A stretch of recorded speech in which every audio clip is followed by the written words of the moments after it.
বাড়িতে ভাত খাওয়ার সময় ভাত গলায় আটকে মর্মান্তিক মৃত্যু। দ্রুত হাসপাতালে নিয়ে যাওয়া হলেও শেষ রক্ষা হয়নি। অঞ্জলি সিল্ক, শিমুলতলার মোড়, বনগাঁ, এখন এক নতুন রূপে, নতুন সাজে। মর্মান্তিক ঘটনা। ভাত খেতে গিয়ে সব শেষ। খেতে দেওয়া ভাত পড়ে রইল থালায়, খাওয়া হলো না ভাত। ভাত খেতে গিয়ে গলায় ভাত আটকে মৃত্যু এক ব্যক্তির। ঘটনায় শোকস্তব্ধ পরিবার সহ গোটা এলাকাবাসী। মর্মান্তিক এই ঘটনাটি ঘটেছে নদিয়ার শান্তিপুর থানার বাগদিয়া এলাকায়। পরিবার সূত্রে জানা যায়, মৃত ব্যক্তির নাম অনিল দাস, বয়স 57 বছর। ঘটনার সূত্রে জানা যায়, সকালে ঘুম থেকে উঠে কাজ সেরে প্রতিদিনের মতন দুটো ভাত খেতে বসেছিলেন অনিলবাবু।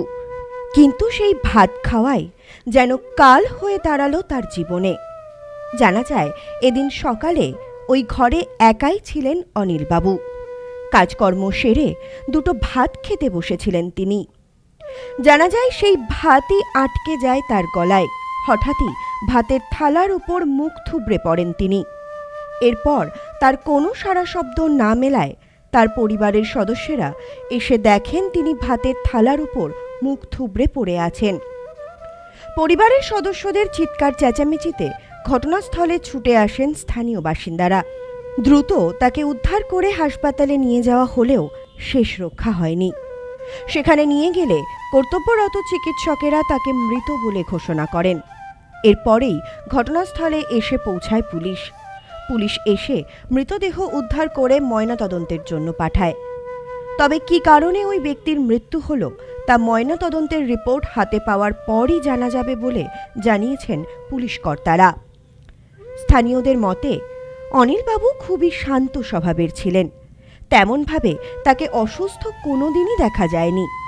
তার হঠাৎ এমন মৃত্যুর ঘটনায় শোকের ছায়া নেমে এসেছে গোটা এলাকা জুড়ে। এই বিষয়ে মৃত ব্যক্তির এক আত্মীয় জানান, সকালবেলা কাজকর্ম সেরে তিনি ভাত খেতে বসেছিলেন। তার কিছু সময় পরই আমরা দেখতে পাই ভাতের থালার উপর মুখ থুবড়ে পড়ে রয়েছেন তিনি। এরপর হাসপাতালে নিয়ে আসা হলে শেষ রক্ষা হয়নি। চিকিৎসকেরা তাকে মৃত বলে ঘোষণা করেন। তবে আমাদের মনে হয় ভাত গলায় আটকেই তার মৃত্যু হয়েছে। ভাত খেতে দিয়ে কখন? 10টা থেকে 10:30টার মধ্যে। আপনি ভাত খাচ্ছিলেন? হ্যাঁ, ভাত ছিল এই সামনে। তারপরে গেলাম, দেখছি মানে ভাত মুখে নেই, উপরে পড়ে আছে। আচ্ছা, তারপর কি গায়ে করলেন? তো জলটা দিয়ে হসপিটালে নিয়ে এলাম। হসপিটালে কিছুক্ষণ ছিল, থাকার পরে ডাক্তার বললো হ্যাঁ খাবার রাখছি। কি নাম যিনি মারা গেছে? অনিল দাস, বাগদিয়া।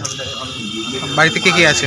তাতে 2 মেয়ে বিয়ে হয়ে গেছে, আর ওনার ওয়াইফ কলকাতায় কাজ করে। Bureau report, news no man's land, Shantipur. Sampriti guest house, hotel and restaurant. সমস্ত আধুনিক সুবিধাযুক্ত AC double bedroom, standard double bedroom, twin bedroom, deluxe double bedroom. আমাদের হোটেলেই রয়েছে বাঙালির খাবার সহ মাল্টি কুইজিন রেস্টুরেন্ট। শহরের মধ্যে অথচ সম্পূর্ণ নিরাপদ পরিবেশে থাকা খাওয়ার একমাত্র ঠিকানা Sampriti guest house, hotel and restaurant, Chakdah road, টবাজার, বনগাঁ। ফোন 03215257603।